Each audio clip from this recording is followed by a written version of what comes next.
Well, hello, everyone. Okay, well, I am Deb Carroll, and I'm coming to you from the Golden Ball Tavern Museum in Weston, Massachusetts. I am the coordinator of all things administration and communication and more. We are a small team, and we all do a lot of heavy lifting here. This is our fourth virtual talk. We're really excited to be able to offer this kind of programming it's happening everywhere, and we get to have people from all over instead of having a small intimate talk in our visitor center. This program is supported by a grant from the Weston Cultural Council. We're very grateful to them, who are in turn supported by the Massachusetts Cultural Council. And the tech details, I have a few I'll give at the very end, just in case a few other people come in. But I'll talk to you a little bit about the Golden Ball Tavern. It was built in 1768 by a prominent loyalist, Isaac Jones, on the Boston Post Road in Weston. And it was inhabited by the Jones family, 6 generations of the Jones family over a period of 200 years. They kept their stuff. We have a rich collection of primary sources, and we hope to digitize a lot of them in the future to have them available to scholars and researchers, because we have journals and ledgers, diaries, photographs, newspapers, and these help us tell the rich stories that we do tell here. The story of General Gage's spies coming to visit the tavern in 1775, Paul Revere's men who visited the tavern, and we had our own Weston Tea Party in 1774.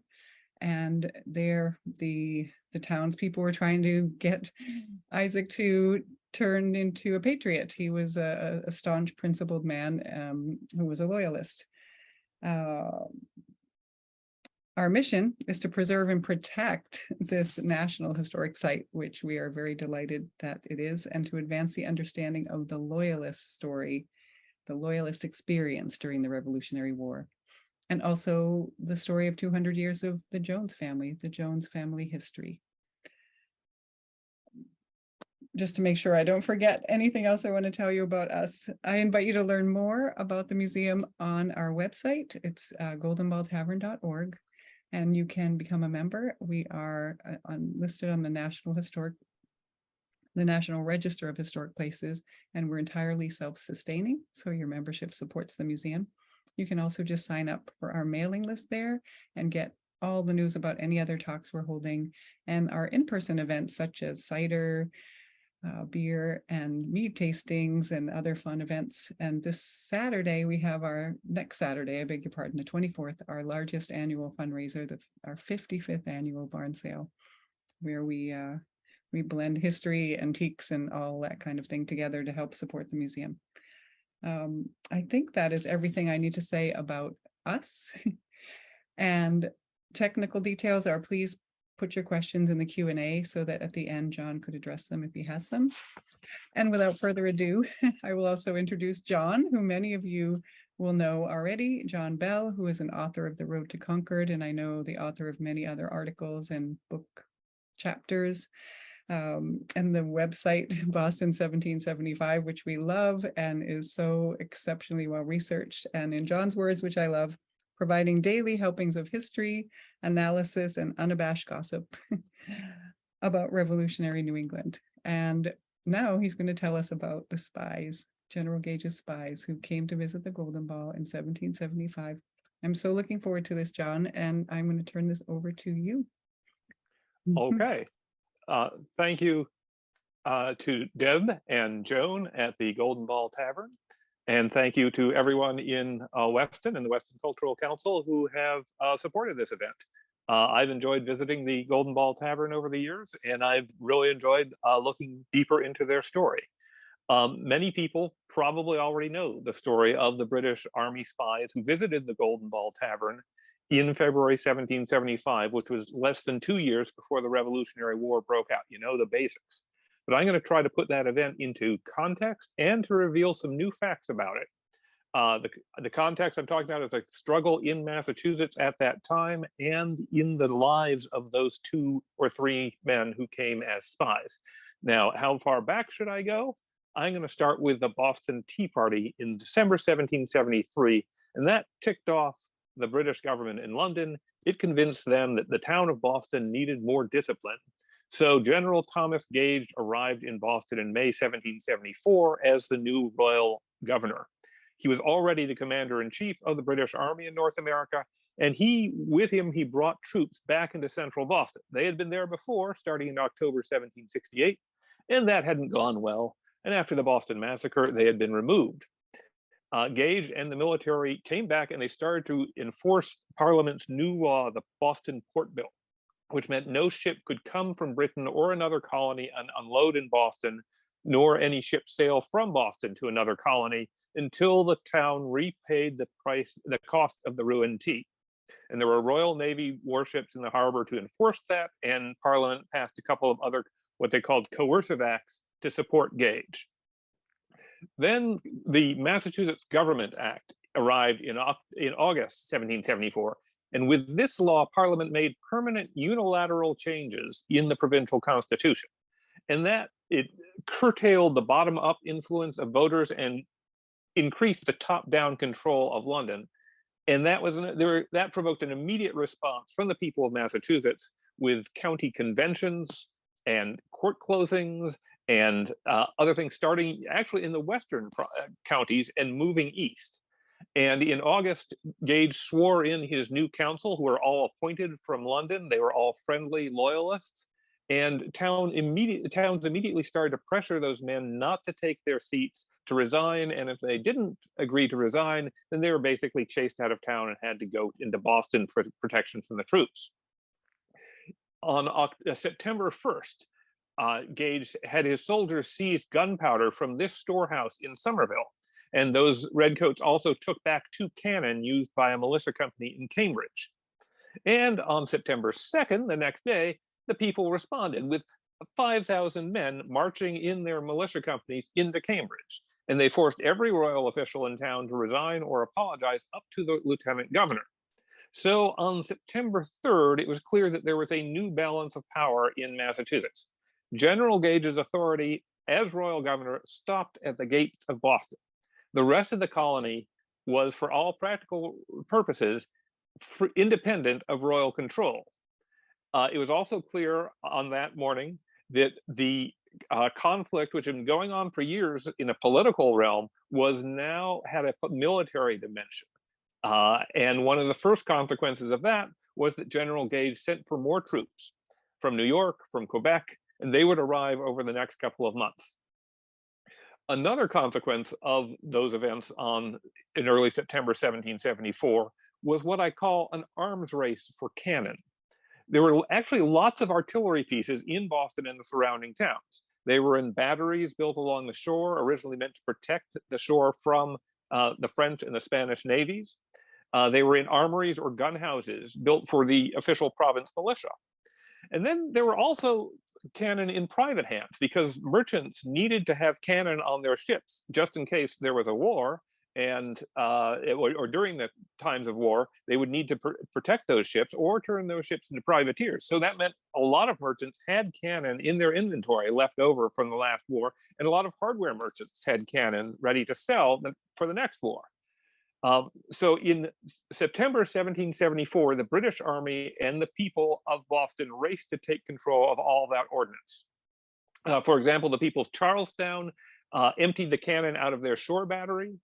The Royal Navy went into Boston's North Battery and spiked all the guns so they could not be shooting out at the ships. The Royal Artillery went to a hardware shop and bought all the artillery pieces that man Joseph Scott had for sale. A crowd gathered and was expressing its displeasure, and Scott tried to cancel the deal, but the army insisted, and it carted away all those guns, and Scott had to go into hiding. 2 other parts of that arms race that happened inside Boston in September 1774 became part of the story of General Gage's spies. First, Gage posted sentries outside the Boston Militia Artillery Company's 2 armories. These were basically little garage-like structures where the militia company stored its 4 small brass guns, the cannon that they practiced with. And in mid-September, members of the militia company broke into their own armories and spirited away the 4 small cannon. So those cannon went into the Provincial's armory. That was one event. The second event was that a merchant named William Molyneux bought 8 cannon belonging to another merchant named Duncan Ingram. Now, Ingram, he had married a second wife. He had moved out to Concord. He was leaning toward the government side. But his son from the first marriage, he leaned towards the Patriot side, and he sold his father's guns to Molyneux.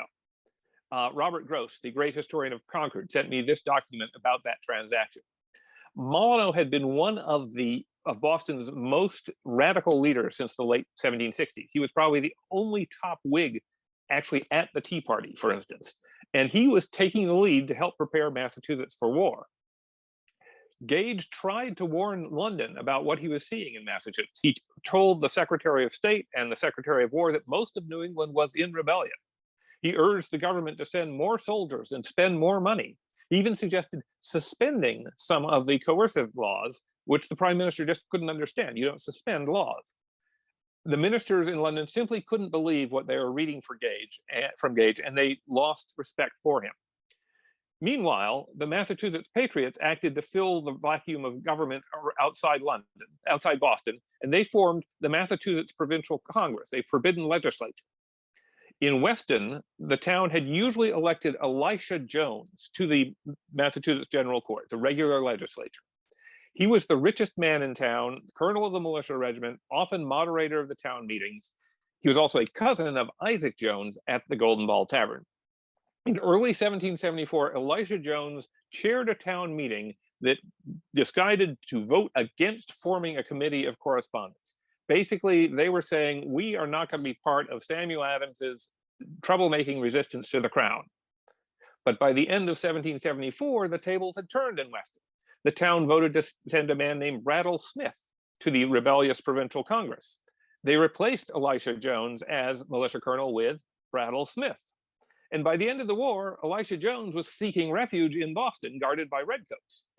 I don't think town records survived for that period. I know they haven't been published, so we don't know how this happened exactly. But clearly there had been basically a political revolution in the town of Weston. The Massachusetts Provincial Congress, when it started to meet in October 1774, it was defying the Massachusetts Government Act, but it was also acting carefully. Those delegates didn't want to start a war, at least not before they were ready. They also didn't want to overstep their powers. They were saying that we are government from the bottom up. And so they felt they couldn't insist on collecting taxes, but they could encourage towns to send their tax revenue to the receiver general of the Provincial Congress. They couldn't direct the militia and say you should do it this way, but they could encourage the towns to elect new militia officers who were loyal to the Provincial Congress. And they also encouraged towns to form militia companies to be ready at very short notice, what came to be known as minute companies or minutemen. By the start of 1774, General Gage realized that the London government wasn't going to send him more help. He needed to take action against the resistance himself. And what he focused on, it's clear from his files, was the weapons that the people were amassing outside Boston. Not muskets, but cannon and gunpowder. Those weapons had no peacetime use. You didn't go and shoot animals with your cannon. They usually weren't owned by individuals, although I said before that merchants had them, but usually they were owned by companies, towns, counties, or the province itself. And furthermore, there are those 4 brass cannon from Boston. It was very rare to have brass cannon in Massachusetts at this time. So if he was able to find those, he would know that they were stolen goods. Gage's intelligence files showed that he tracked information on cannon, especially brass cannon. And in early 1775, whenever he heard about cannon out in the countryside somewhere in Massachusetts, he would often send troops to try to get it. And that's the main thread of my book, The Road to Concord. A small part of that story is what happened in Weston, but I've learned more about Weston since I wrote the book, and I'm sharing that material tonight. The first moment in that story is on January 8th, 1775. General Gage put in his general orders to all the troops in Boston, if any officers of the different regiments are capable of taking sketches of a country, they will send their names to the Deputy Adjutant General. Captain John Barker, who was always grousing in his diary, wrote, "Latin is an extraordinary method of wording an order. It might at least have been in a more genteel way. At present, it looks like he doubted there were any such." Now, of course, the army did contain men who were very talented at reading terrain. This was Captain John Montresor, chief engineer of the British Army in America. And he could easily have sketched out the maps of the routes to the countryside and the high ground and the low ground and so on. But Montresor was already well known because he had come through Massachusetts several times before. He had inspected the forts and the coastline and explored things in the last war. Back in October, a man had tried to shoot him on the streets of Boston, but that's another story. So the upshot here is that Montresor could not have gone out secretly to map the routes. What Gage needed was fresh faces, people who had the right talents, but were not known. And fortunately, there were other officers with those talents. One of them was an ensign in the 10th Regiment of Foot named Henry de Bernier. The name is spelled lots of different ways in sources. This is a wide variety, even by 18th century standards. The de Berniers were a Huguenot family, French Protestants who had come to the British Isles in the preceding century. Henry's father and his older brother John were also army officers. The family didn't have much money, but they were professional soldiers. I've found conflicting sources about how old Henry de Bernier was in 1774. My best guess is that he was born in the mid to late 1750s, which would make him in his late teens in 1775. And that also fits with his rank as ensign. An ensign was the lowest rank of officer in the British Army. It's like a second lieutenant. So he was a young man just starting on his career, it looks like. In fact, he might have been so young that Gage didn't fully trust him on his own with this mission. It's also possible, however, that de Bernier was a little bit older and had been stuck at the ensign level for several years because at this time, officers got promotions by buying ranks of higher officers, paying their predecessor a certain amount, and he might have just had a hard time saving up for those promotions. But my main picture of him is in his late teens. The 10th Regiment, Henry de Bernier's regiment, was stationed out on the Niagara frontier in territory the British Empire had just won from the French Empire in the last war, where, of course, most of the people were native nations of some sort. These are sketches that Ensign de Bernier drew of Niagara Falls and of two British outposts at either end of the Niagara River, Fort Erie and Fort Niagara. And these are the sorts of sketches that the ensign would have shown to General Gage to show that, yes, he could draw a picture of the country. He could look at terrain and reproduce it. Gage paired up Ensign de Bernier with another army officer, Captain William Brown. Now, the challenge of tracking de Bernier is to make sure you get all the different spellings of his name. The problem with William Brown is that there were many other William Browns in the army. All I can really say about this one is that he was commissioned a captain in the 52nd Regiment on June 24th, 1771. I don't know how old he was then, or when he joined the army, or his family background. I think that information is out there, and I haven't stopped looking. So maybe I'll come up with more. But we're now going to leave Captain Brown and Ensign de Bernier inside Boston, ready to go out and make sketches of the countryside as soon as General Gage ordered them to. The next stage of this story appears in this document from the Massachusetts State Archives. Joel Bohe, an expert in military artifacts, whom some folks might recognize from episodes of Antiques Roadshow, alerted me to this document. It's a petition to the Massachusetts Provincial Congress dated February 3rd, 1775. The four men who signed it were all members of the Congress representing the towns of Watertown, Concord, Lexington, and Weston. Here we see the signature of Brattle Smith of Weston. Some of those men now had high ranks in the militia. James Barrett of Concord had recently been made a colonel, as had Smith of Weston. And they were writing to the Congress because of cannon. Remember those 8 cannon that William Molyneux had bought back in September from Duncan Ingram, whether Duncan Ingram himself wanted that or not? Molyneux and his buddies in the Sons of Liberty had somehow gotten those guns out of Boston to Watertown. That must have been in the fall, because Molyneux died in October 1774. There's a strong possibility he committed suicide after being caught embezzling, but that's another story. In any event, those 8 cannon arrived in Watertown, and the Patriot authorities decided to send 2 guns each to Watertown, Concord, Lexington, and Weston. Those towns would each be responsible for preparing 1 pair of cannon for use in battle. And that meant building carriages like the ones you see on the screen to carry the cannon and be maneuvered around the field. Those carriages needed to be strong and rugged. They needed big wheels, plus all the mechanism for holding and aiming the gun securely. The guns also needed the rammers and the swabs and the tools and the buckets and the worms and all the other tools to make them safe for use. This was an expensive undertaking. And you probably know that New England towns don't like to spend public money if they don't have to. So these representatives from the 4 towns petitioned the Provincial Congress. They said, the late Congress had agreed to provide warlike stores, etc., at the expense of the province. Wherefore, the inhabitants of said towns think it reasonable that the expense of equipping said cannon for service should be borne in the same manner as other supplies, and desire you'd consider the matter. In other words, they wanted the Provincial Congress to pay for the expense of those guns. Now, the part of the Provincial Congress dealing with such questions was the Joint Committee of Safety and Committee on Supplies. The Committee of Safety was basically organizing the militia, building an army. And the Committee of Supplies was, as its name suggests, collecting supplies for that army, including cannon and gunpowder. The committees were meeting together in towns around Boston, just close enough for men from the Boston and other coastal towns to attend, but just far enough away for General Gage's troops not to be able to arrest them. On February 21st, the committees met in Charlestown, and that was the first meeting of the year attended by a particular representative from Boston, Dr. Benjamin Church, Jr. Now, I'm showing you a picture not of Church, but of his ancestor, also named Benjamin Church.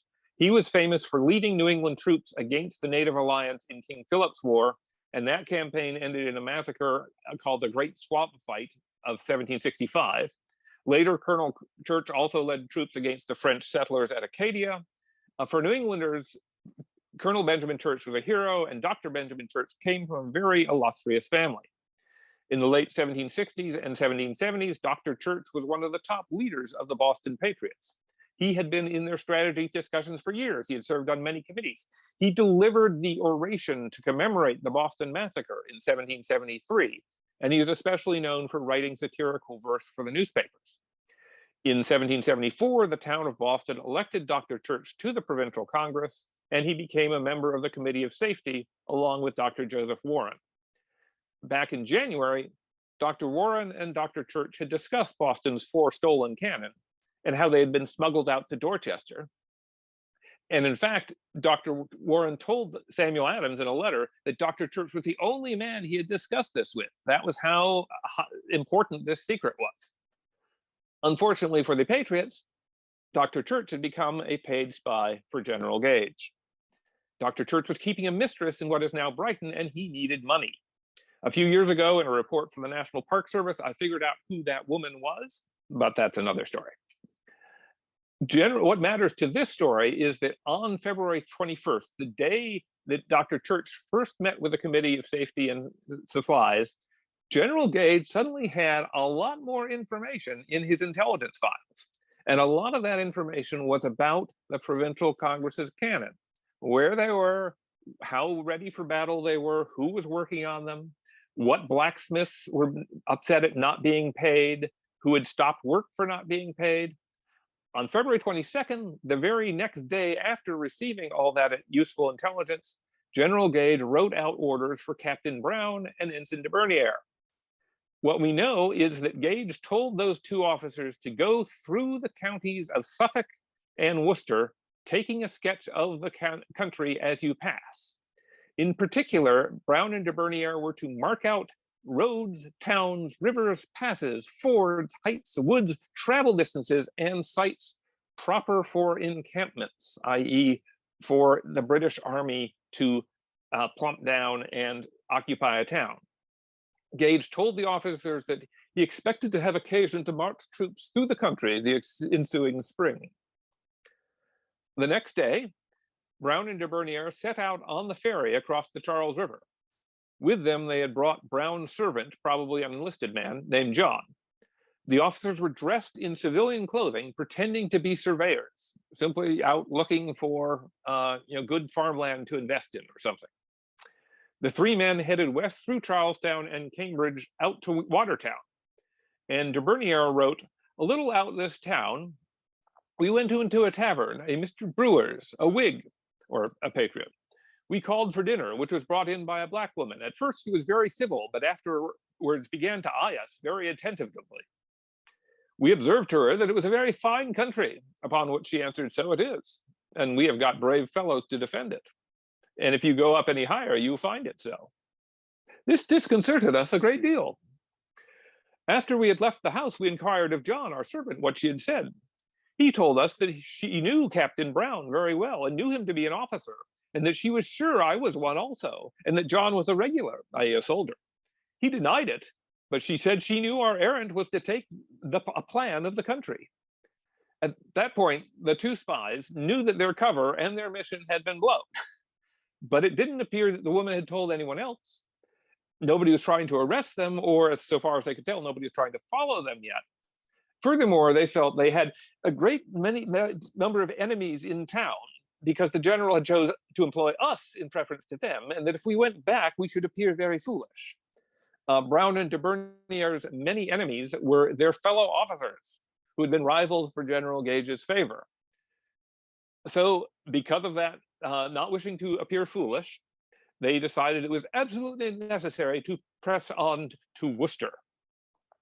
That evening, Brown and de Bernier arrived at Isaac Jones's tavern in Weston. Originally, they simply wanted to get a drink and so proceed. But they liked Jones for two reasons. First, he was not inquisitive. Tavern keepers at this time had a reputation for asking all sorts of questions of travelers, and these two travelers wanted as few questions as possible. And second, when the two men ordered coffee, Jones told us we might have what we pleased, either tea or coffee. We immediately found out with whom we were, and were not a little pleased to find on some conversation that he was a friend of government. In fact, Jones had gotten into a dispute with his neighbors the previous year over selling tea. By selling tea, he was putting down a political marker that he was a friend of the government. That was the clue, all the clue the spies needed. The officers talked with Jones about other places that would be safe for them on their rest of their journey. Now, I've been showing you these details, like this one from Weston, on a map that I believe is an artifact of this mission. This map is in a collection of the Library of Congress. And a few years back, a staffer named Ed Redmond realized that it shows many of the places mentioned in de Bernier's report, particularly Loyalist houses, what would be safe houses for spies on the mission or for any sort of march out. On this map, west is at the top, so the Boston Neck is at the bottom. De Bernier also sketched out all the high points, the distances between towns, all the things that General Gage asked him to put in his report. So Ed Redmond believed, and I'm convinced, as by his argument, that this is a map actually drawn by Henry de Bernier based on his travels in the Massachusetts countryside. The next day, after their visit at Jones's Tavern, Brown and de Bernier went further west, eventually reaching Worcester. Meanwhile, back in Boston, General Gage had received word of cannon hidden in Salem. So he dispatched 240 soldiers under Lieutenant Colonel Alexander Leslie to raid that place on Sunday, February 26th. The Provincial Congress, in fact, did have an agent in Salem who was mounting cannon on carriages there. That man and his neighbors, however, were able to block Lieutenant Colonel Leslie at a drawbridge and save their guns. But that's another story. That same Sunday, Captain Brown and Ensign de Bernier were stuck in Worcester. At that time, and for many decades afterwards, you weren't supposed to travel on a Sunday in New England. That was because it was a Sabbath. No traveling from one town to the next. So they had to stay at their inn at Worcester, and they worked on their sketches and notes. At the end of the day, somebody came into the tavern, maybe friendly, maybe not, and told the innkeeper that those two men had been recognized as British Army officers. So early next morning, the officers headed back east as quickly as possible.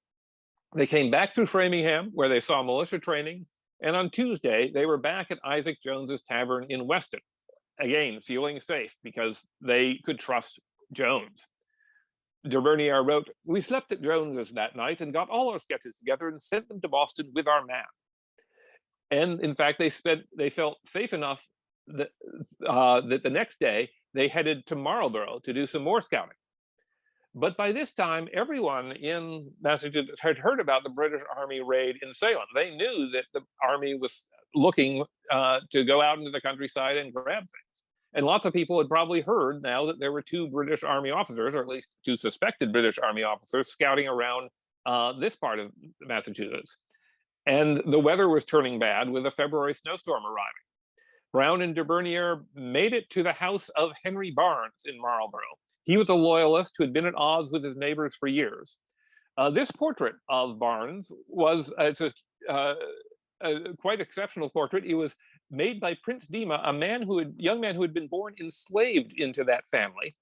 Barnes and his wife Christian had spotted Prince Dima's artistic talent, and Henry Barnes actually took the young man to London for some training, then brought him back to Massachusetts and freed him legally.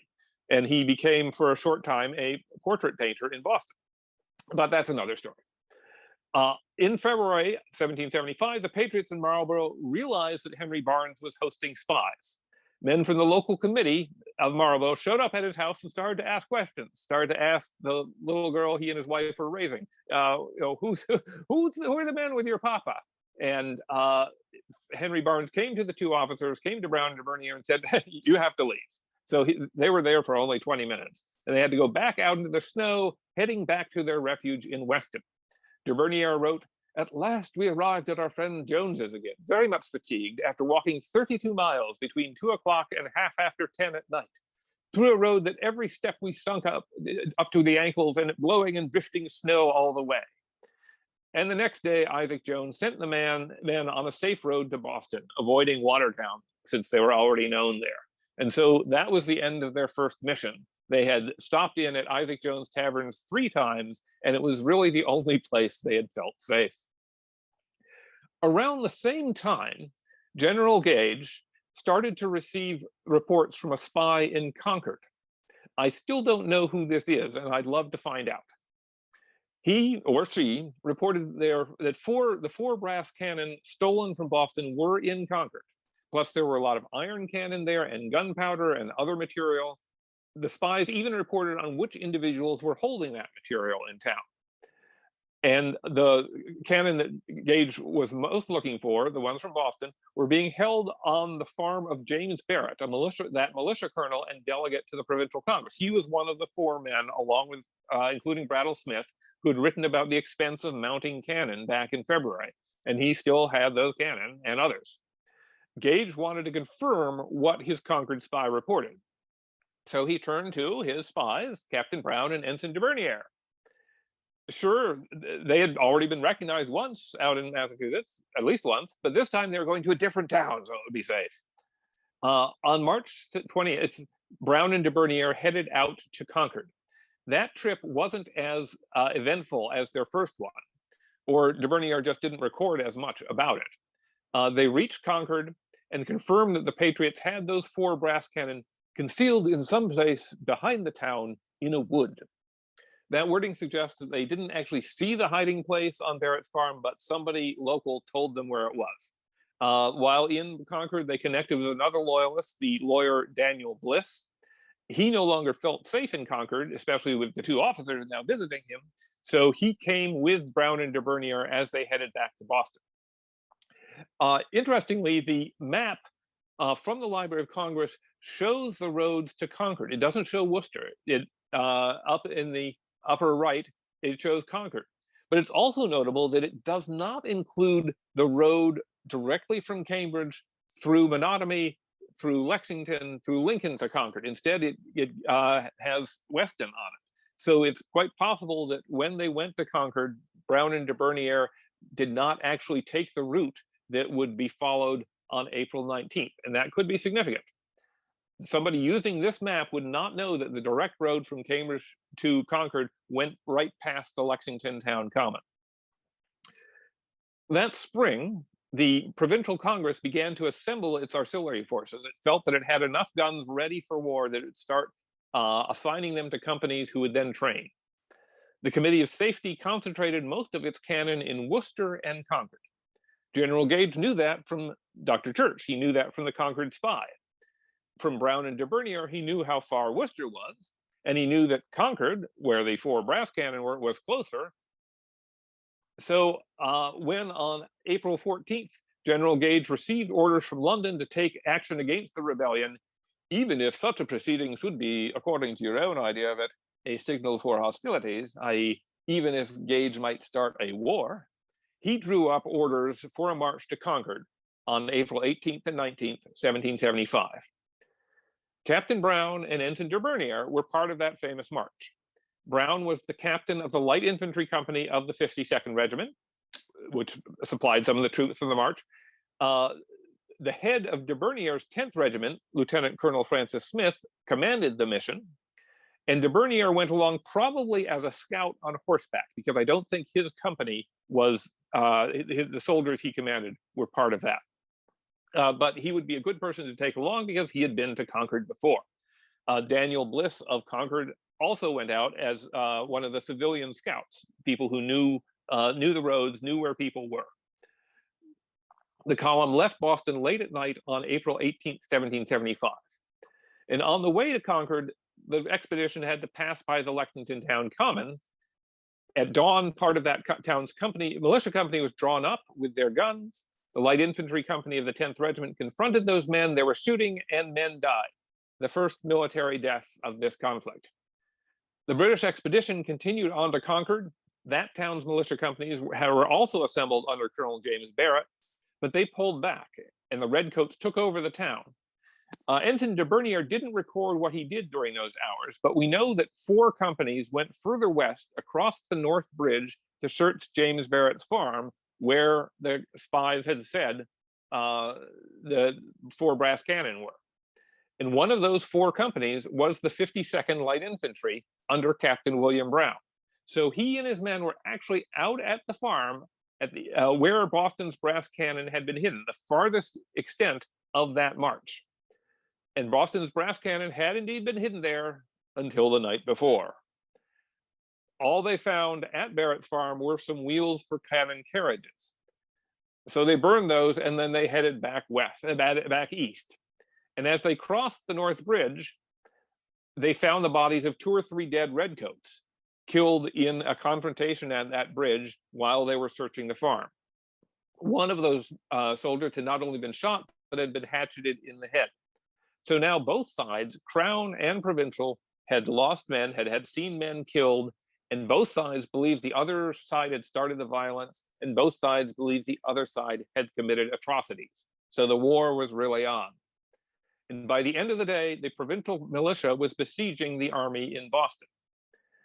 At some point, while being shut up in Boston, it looks like, Ensign de Bernier wrote up a report on his travels in the countryside. It covered the first scouting trip in February, the second in March with less detail, and the march to Concord in April with even less detail than that.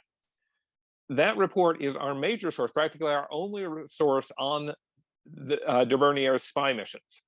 But of course, he and Captain Brown were still active, and so I looked into what happened after their visits to the Massachusetts countryside.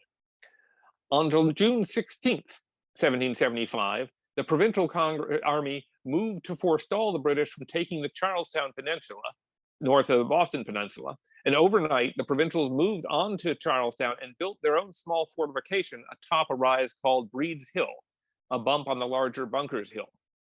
On June 17th, the British came across from Boston to attack that redoubt. And the result was the bloody Battle of Bunker Hill. By some measures, it was the bloodiest of the war. The British took over 1,000 casualties, more than any other battle in North America. Captain William Brown fought in that battle as part of the 52nd Regiment. Here's a map of the battle published in the Analectic magazine in 1818, an American magazine. And on this map, south is up, north is down.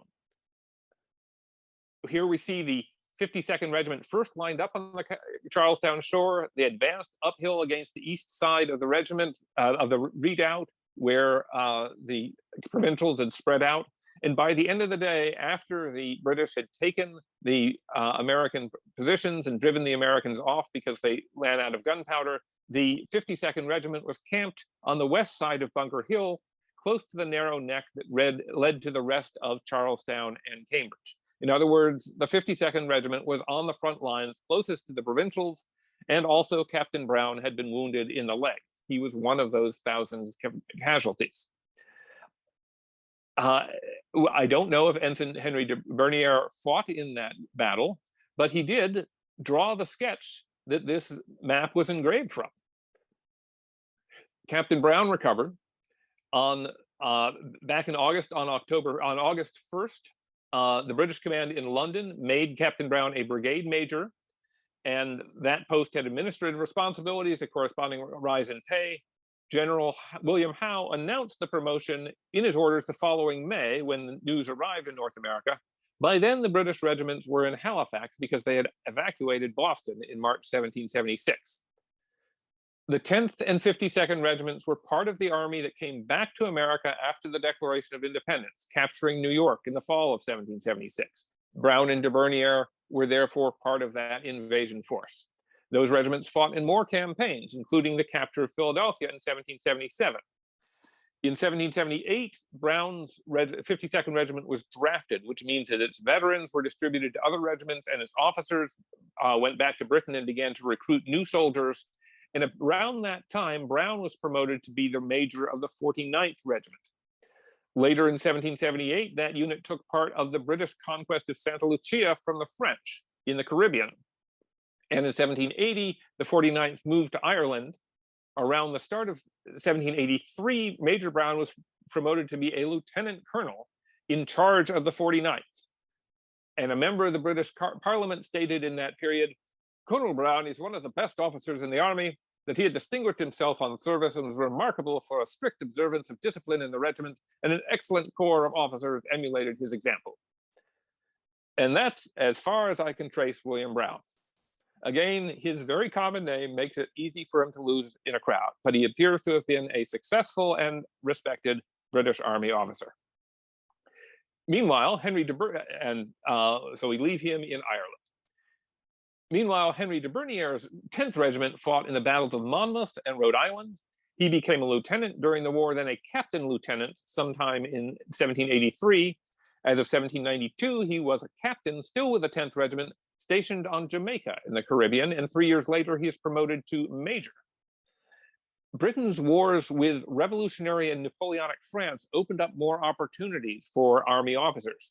And in November 1796, de Bernier transferred from the 9th Regiment with the rank to the 9th Regiment with the rank of lieutenant colonel. So he had also become a colonel. 3 years later, that regiment fought in Holland, including the Battle of Bergen. In 1798, de Bernier married Elizabeth Longley, only 18 years old. In fact, she had been born the year that Colonel de Bernier entered the army. In 1805, Lieutenant Colonel Henry de Bernier's 9th Regiment was sent to the continent. But as the 3 British transport ships sailed from Cork, Ireland on November 10th, and then a storm blew up. And one of those ships, the Ariadne, was wrecked off Calais in France. And de Bernier and all the regiment staff officers and 262 soldiers became prisoners of war. The Times of London reported that 20 women and 12 children were also captured. Those might have included Lieutenant Colonel de Bernier's wife and their little children, John and Elizabeth. If not, we know that Elizabeth de Bernier later joined her husband in France, where he was being held as a prisoner of war. The French government chose not to exchange this regimental commander, and de Bernier remained a prisoner at Nancy, far from the coast of northeastern France, year after year as the Napoleonic Wars swirled around him. In fact, he and Elizabeth had 2 more daughters in France while they waited for him to be free. Eventually, in 1812, that's 7 years after he was captured, Napoleon had to retreat from Moscow, and the 6th Coalition formed to pursue the French army, defeating it at Leipzig in late 1813. And in a narrative of a forced journey through France and Spain as a prisoner of war, an author named Baron Blaney wrote, shortly after the headquarters of the Grand Army were established at Metz, and the sick and wounded were removed from Mayence towards Verdun and the interior. For 6 weeks, the roads were crowded with wagons, and all the public buildings at Verdun were converted into hospitals.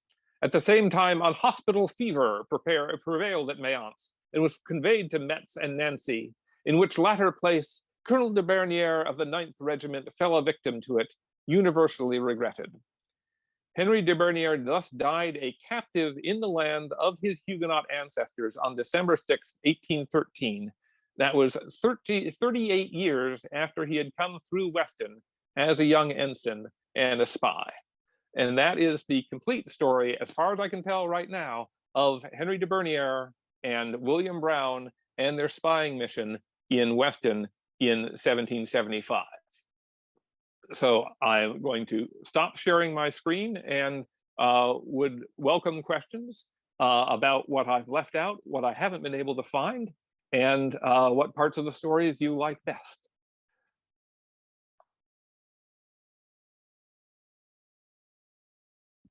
Okay, I don't see anybody we haven't got any questions in the Q&A, but I invite you right now to bring them on.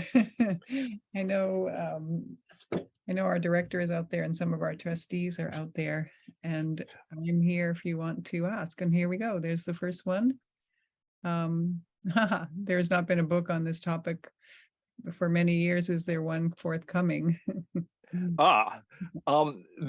Actually, I think there are a number of books about Lexington and Concord that come out all the time. My own book, The Road to Concord, goes up to the day that the British set out. So Brown and de Bernier's mission is a small part of that. The Concord Spy is a much bigger part of it. I'm now working very slowly on a book that picks up the day after the Battle of Lexington and Concord, which would be what happened with the American artillery after they actually went to war, and having spent all that time saying, okay, we're getting these guns ready, they suddenly discovered, oh, the guns aren't quite ready. We don't know what we're doing. We need more guns, and so on.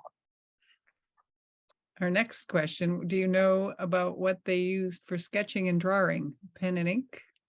They had pencils, graphite, and yes, they would then try to go over those in pen and ink to make more permanent sketches or brushes and ink. That makes sense. And our question about the book, is there a new book about General Gage's spies coming? I don't know of one. There are, again, there's a, spies in the Revolution are something that's very interesting, but most people pick up the story later with the Culper ring and Benedict Arnold and all the spies from the Turn story. And in fact, we can go back to 1774, 1775 and see spying then.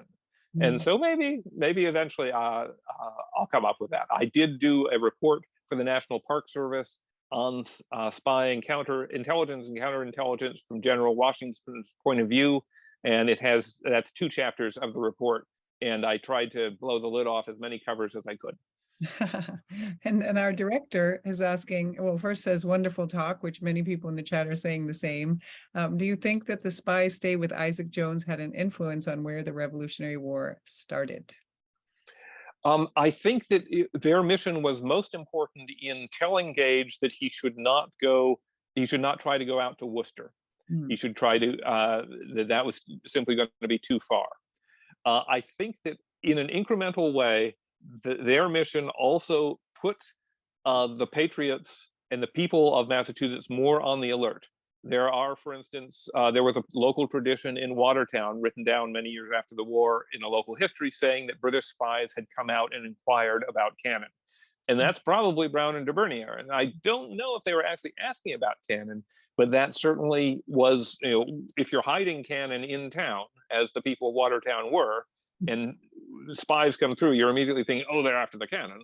And so it caused tensions to go up. So yes, I think that that mission, what they found out while they were going away from Isaac Jones's tavern and back and away and back, that did have an effect on how the war started. Mm, mm. That's something we talk about a lot. And I have another. Is Daniel Bliss candidate for Concord Spy? And if not, why not?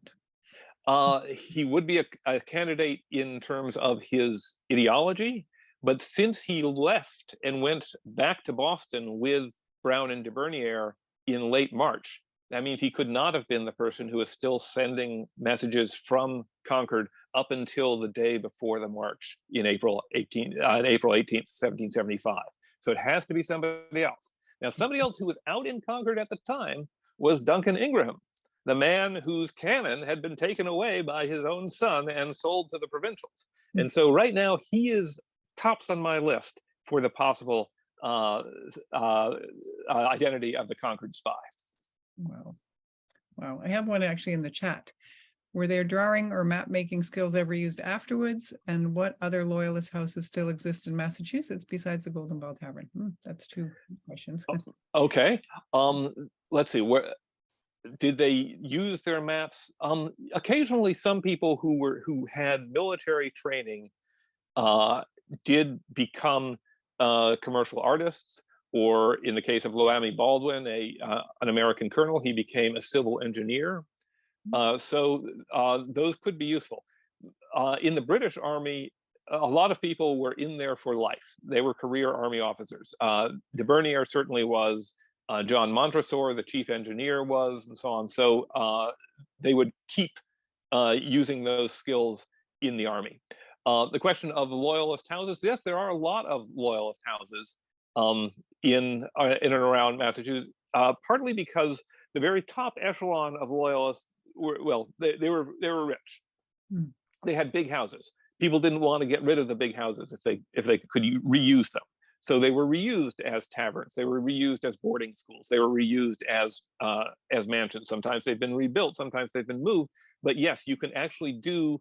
And I think at times there have been things called the Tory Trail of moving from one Loyalist mansion to another. Longfellow House in Cambridge is a former Loyalist mansion. The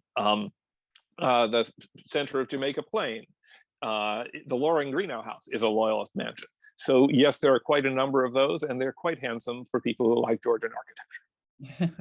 And just our directors pointed out, for an FYI, Elisha Jones was made to run the gauntlet and fled to Boston, where he died. And we hear he is buried under Filene's basement, which isn't Filene's basement anymore. All right, we have a couple more. I don't know, John, how you're fixed up. I have when was Benjamin Church exposed? Okay, Benjamin Church was exposed at the end of September 1775.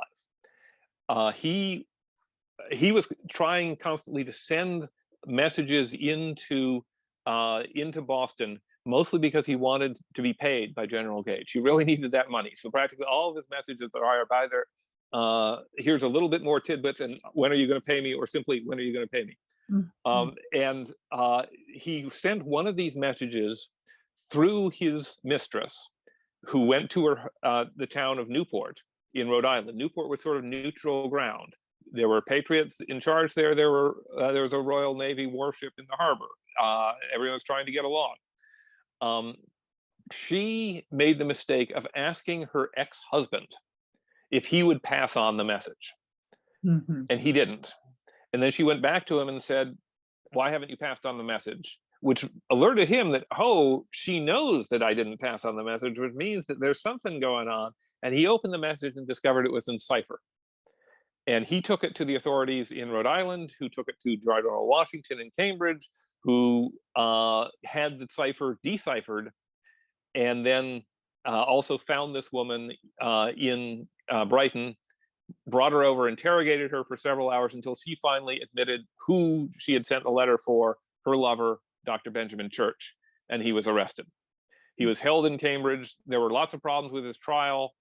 Eventually, the authorities decided the best thing to do would be simply to send him out of the country to Martinique, and he was put on a ship in 1778 or 9, I believe, and the ship was lost at sea, and he was never seen again. That's a pretty good answer. We have one last question. Someone who said, as an instructor for Project Appleseed, I share the events of April 19th with students. Can you speak of any of the Spies' involvements on that day, either marching to or retreating back to Charlestown? Well, Captain William Brown, the full extent, the longest that any troops marched on April 18th in 1970-75 was from Boston Common across to Cambridge, through West Cambridge or Menotomy, through Lincoln, through Lexington, through Lincoln, through Concord, past Concord to the North Bridge, past the North Bridge to Barrett's Farm, and then all the way back to Charlestown. And Captain William Brown and his company of light infantry in the 52nd Regiment were one of the 4 companies that did that whole march. So he did a lot. He was constantly moving on April 18th and 19th, 1775. Ensign de Bernier, we have less information about, even though he wrote the report, but he also went out to Concord with that first column. Daniel Bliss went out to Concord and probably helped with the search around the town. And then the Concord Spy was out there probably as well, and probably keeping undercover. And if in fact that was Duncan Ingram, he actually remained out there and within a month was taking depositions for the Provincial Congress. And he stayed out there and eventually was serving in the Massachusetts legislature in the 1790s as a representative by that point from Medford, where he had gone for yet another wife.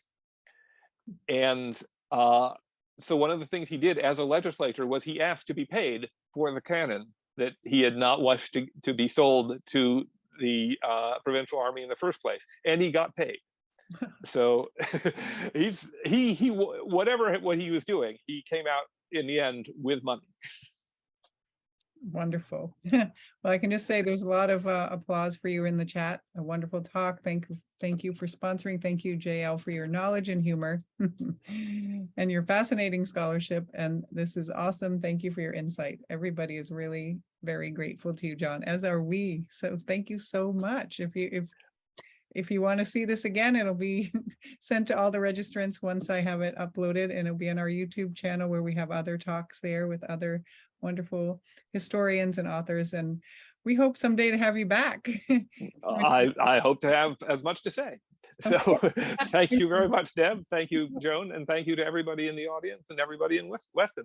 Yes, thank you, John. You all, everybody, thank you for coming. The Golden Ball looks forward maybe to welcoming you here someday. We do our second Sunday open house tours every second Sunday of the month. If you want to have a tour at another time, reach out. And thank you. Have a wonderful evening. Thank you, John. Thank you. It was fun. Take care.